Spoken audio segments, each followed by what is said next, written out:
Hi everybody, my name is Kim and welcome to today's video. I don't really have a little update. Things are just kind of the same. I still have my talons. They're a little bit shorter than the last time that you saw them. My fingers are actually really dirty because I was just eating a bunch of Chinese food. Did you know that in England, instead of calling it I would say Chinese food, Indian food, Thai food, Japanese food, they do not like the word food. They just call it a Chinese. This is real. I did not know this. So me having my Chinese food today would be called having a Chinese, which sounds very wrong. This video is not about religion or anything. This video is about dating, specifically dating on a computer. This is me doing a computer. Now, I'm a pretty big fan of Mayim Bialik. You might know her as, I think I'm saying her name right. I hope I am. You might know her as, what's her character's name? Amy, is that her name? From Big Bang Theory? I don't watch Big Bang Theory, so I don't really know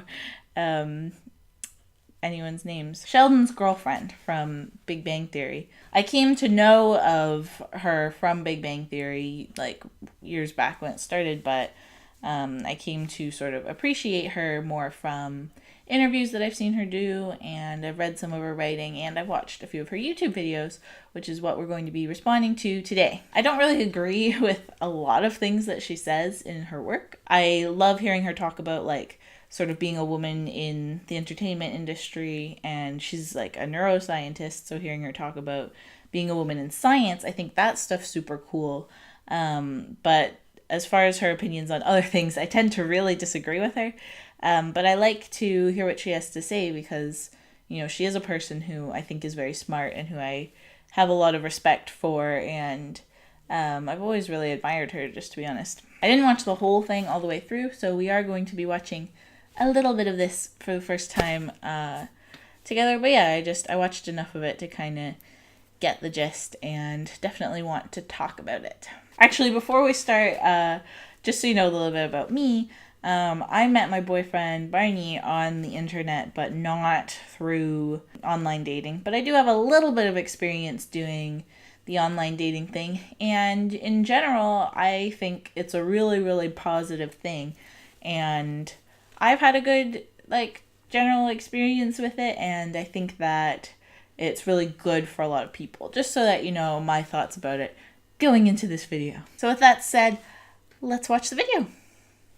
Guess what? I tried online dating. Oh, no, you didn't. Oh, yes, I did. I'm sure you won't be surprised that it did not work for me. Why? I'm going to tell you in a second. But the takeaway message is online dating is contributing to the fall of Western civilization. Holy moly. What a claim to make. Online dating did not go well for many reasons. First, I think people thought I was lying when I said that I was me. That's super awkward and the topic for a whole other video. That's something that I didn't really think about, but makes a lot of sense. Of course people would think that she's lying about who she was. She's the star of isn't that one of the most watched shows on TV right now? Back when I used to do the online dating thing, I would see fake celebrities' profiles, and the thought would never even occur to me that it could be the actual person. I would just always say no to them. She brushes it over pretty quickly, but I think that would be a huge reason why you wouldn't get a lot of matches or attention on an online dating profile for sure. Second, people may not have wanted to go out with me, which I get, life in a fishbowl, I'm really complicated, I'm super outspoken, I make a weird amount of money. I get it. I'm not for everyone. I get it. Honestly, Maya, I think that if people knew that it was actually you on the other end of that dating profile, they would want to date you, especially because of the weird amount of money part. Third, people just may not have liked my description of myself as someone who enjoys X-Men, neuroscience, and scotch. In that order. Not your thing? Fine. If she was I don't know I think she's 40 years old. If she was 15, 20 years younger, she would find she is getting too much attention, far too much attention, for being a female who says they're interested in X-Men or Scotch or I guess neuroscience too. The number one reason why online dating did not work for me and possibly is contributing to the fall of Western civilization as we know it is that it is shopping for humans. You're shopping for humans. You see a couple pictures of someone and you decide whether or not you want to buy that human or rent them. Now, I don't know a lot about dating, and I certainly don't know a lot about dating in times before the internet or whatever.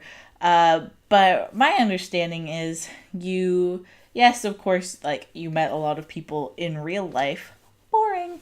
But has going to bars to meet people not been a thing for like forever? We shop for people to date all the time. If you're deciding whether or not to approach somebody because you think that they're cute, you're pretty much looking at them for a couple of seconds and deciding if that is a person who you want to attempt to buy. People have been shopping for humans from like that dating perspective for a long time before online dating. And I feel like she's purposely kind of using this distancing language to be a little sneaky and make it sound like it's a way colder thing than it is. That's kind of just what dating is in general. When someone posts a profile and picture of themselves, they are carefully curating the image that they want you to see of them. Online dating makes it so that we're effectively salespeople, trying to post the things that will make you swipe on the life that I think you want to see me having. People have always done this when it comes to trying to attract other people. This is not a new thing to online dating at all. To use my bar analogy again, when you go to the bar, you don't go wearing like freaking stained pajamas and like bunny slippers the way that you probably are around the house most of the time. Get dressed up. A lot of girls wear a lot of makeup or get their hair done. And, you know, even guys like to dress a little bit nicer, look crisp and fresh for the ladies. People like to change the way that they appear to other people to seem more attractive to other people. And I'm not saying that lying on online dating isn't a huge thing, because of course it is. The fact that you're anonymous lets you get away with a lot of lies that is a little harder to get away with in real life. But I feel like the fact that there are so many different people on online dating sites almost, in a way, kind of opens it up for more honesty. If you have two people who are both sincerely looking for a relationship and they know that they'll have a lot of opportunities to talk to different people, it motivates them, I think, a lot more to just be honest about their expectations and honest about what they want in a way that they might not be in real life. It's not natural. I mean, it's not the way that humans have ever interacted in like the history of Homo sapiens. Like in real life, you don't swipe on people. Yes, you do. Of course you do. People have been making snap decisions about whether or not they're going to be interested in someone for as long as there have been relationships, and probably for as long as there have been Homo sapiens. I get that it probably feels weird having a very specific physical action attached to this thing, but that doesn't make the thing any less of a thing that happens all the time around us, whether in online dating or in face-to-face dating. Swiping is dehumanizing. It reduces us to objects. You are shopping for humans. People have been treating each other like objects since far beyond online dating. And it sounds like here that she's using Tinder, just judging by the swipey thing. I don't really know too much about apps, so maybe it could have been a different one. But if you're doing one where you just kind of swipe on people like that based on their pictures, well, of course it's going to be based around making that quick snap judgment about people. If you want to get to know people a little bit more, there are other apps where you can do that better and where it focuses more on the bio and what people actually say about themselves. The second reason that online dating really didn't work for me is that most men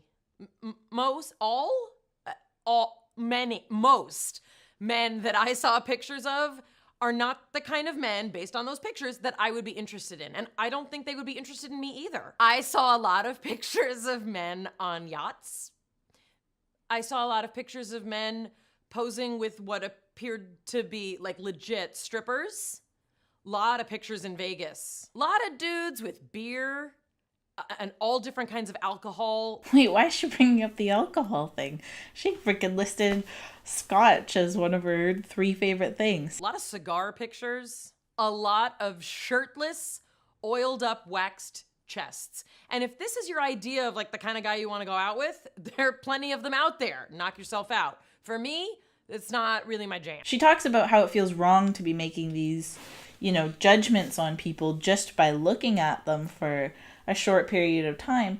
But then she's kind of just making judgments about them by looking at them for a short period of time. And I know what she's talking about, and I'm sure lots of people know the kinds of men that she's talking about, but it's still important to try and get to know somebody beyond what their picture is. You can't assume that it's somebody that you wouldn't want to date just because there's pictures of them that look off-putting to you. I know that all too well. Where, pray tell, are all the poets and the dreamers and the guys who are into indie rock and sci-fi and documentary films and drinking coffee late at night and talking about philosophy? Where are those guys? Scrolling through hundreds and possibly thousands of pictures of people who were not that guy was not my idea of a way to spend time. Those guys are on the apps too, and they're thinking the exact same thing that she is. They think we're the real girls who like sci-fi and nerdy stuff, and a big complaint is who aren't so obsessed with money and materialistic things. I completely get what she's saying, that I'm sure it's so frustrating, and for someone who's so busy too, to be wasting your time looking at all these people who you're not interested in. And I completely get that that's a valid complaint for her about online dating. But she's kind of saying that online dating is a bad thing because there weren't enough guys who were her type on the dating apps. And they are there. You just gotta work a little bit harder to find them, in my experience. The third reason that online dating is contributing to the fall of Western civilization is the fact that it provides too many options. Dating apps make you feel like there's always someone out there who's just a little bit better than the person that you're dating right now, or the possibility exists. You can't be present with the person you're sitting across the table from if you're constantly thinking about what else is out there. It's hard to be content when you know that there are thousands and thousands of other possibilities for you. And you're much less likely to give someone a second chance if you would rather just think I'll just log in and start swiping and I'll find someone better. This is another thing that I agree with her could probably be magnified by online dating and just the internet in general. But again, not something that started with online dating. If you're like me and you don't really believe in the soulmates and the one true love thing, then there's probably always going to be somebody out there who is better for you than the person that you're currently with. That's not something that just comes with online dating, and it's just kind of something that you have to accept about being in an age where it's so possible to get into contact with people so quickly. And if you're having those kinds of thoughts, I think that's a very telltale sign that the person you're with, whether in a relationship with or just dating, it's probably a good sign that they're not quite right for you. The fourth reason that I think online dating is contributing to the fall of Western civilization is that it is encouraging people to have sex instead of date. Sex is healthy and fun and important, and the sex between committed people is super duper awesome. It's something I believe in. I always have and I always will. And I don't begrudge people who want to have sex rather than date. A lot of people say that online dating has allowed women to kind of level the playing field when it comes to sex. We get to be in charge, and we get to seek out people, and we get to have pleasure. But for young men in this space in particular, we're finding that it's kind of becoming a way for men to have their cake and eat it too. Women indeed can end up racking up sex partners like men do, but women and men are not biologically the same. I mean, sure, men and women both need and deserve sex, but the complexity of sex is different for men and women by and large. Women connect differently. Women react differently. Women are raised in the patriarchy differently than men who are raised in the patriarchy. And so while online dating is something that I once tried to use for more options, ultimately it didn't work for me because it had too many options. My options were to ignore my instincts. I rejected that. My options were to view people like puppies in a pet store window. I rejected that too. My options were to get back out there and go have sex with some strangers. I rejected that. I don't really like the way that she's talking here, because the way she talks sounds like there's this huge difference in the way that like men and women are interested in, you know, having casual sex or whatever. Of course I want to believe the neuroscientist, but she doesn't really like fully make her point here, so it's hard to really comment on what she's saying. My options were also to consider the online dating pool an open, infinite, wonderful place of exploration and freedom and liberation. I did not find those things, and so I rejected it. To put all of online dating into this one little category, when there's so many different dating sites and so many different ways that you can meet new people, I just think it's silly to put them all in one category. Apps like Tinder or whatever, yeah, of course people meet boyfriends and girlfriends on there, but I think vastly it's used for casual sex. And if you want something more than that, there's other places you can go where people are actually looking for legitimate relationships. And that doesn't mean that it's easy to find somebody that you're going to get along with and, you know, want to be with. But what I think it means is online dating is more than I think she's making it all out to be. I know that online dating is the wave of the present and possibly the wave of the future. And I'm very grateful that I only went on a few dates and didn't have sex on any of them. It's definitely the wave of the future. We've seen as the years have gone by, the percentage of couples that meet online is just going up and up and up and up. So you can't really say it's maybe the wave of the future. It's definitely going to be the future for a lot of people. And just in case you're wondering, the conventional ways of meeting people still exist. You can meet them at school or while doing hobbies. You can meet them at synagogue or church or any number of places that people congregate in person. Ooh, synagogue and church. That's really where I want to be picking up those boys. Oh, except apparently it is because I remembered the religious beliefs of my boyfriend. Okay, let's move on from this joke. It might take some extra work to meet people in person, but you may ultimately thank yourself, and so will all of Western civilization. And that's actually the end of her video, but I think most people who online date, especially people her age, I think she's in her 40s, they use the online dating to just get into contact with somebody. It's not like they have their whole relationship on the internet the way I did for the first 6 months of being with my boyfriend. They use it to literally just meet, and then they have pretty much the same kind of relationship that you would have with somebody that you met in person, still going on dates and doing their thing. I know a lot of what I said in this video isn't super controversial, but I just get so disappointed because I look up to Mayim so much, and I think that she's so smart and she's so funny, and I love her videos. And just when I see her so hugely miss the mark on something, it really disappoints me because I really like her. But that's going to be it for this video. Let me know in the comments below what experience you have had with online dating. I want to know. Do you agree with her? Do you think it's starting the fall of Western civilization, or do you think it's fine or whatever? I am curious to hear, so let me know. And that's going to be it for this video. Thank you everybody for watching, and I will see you in the next one. Bye!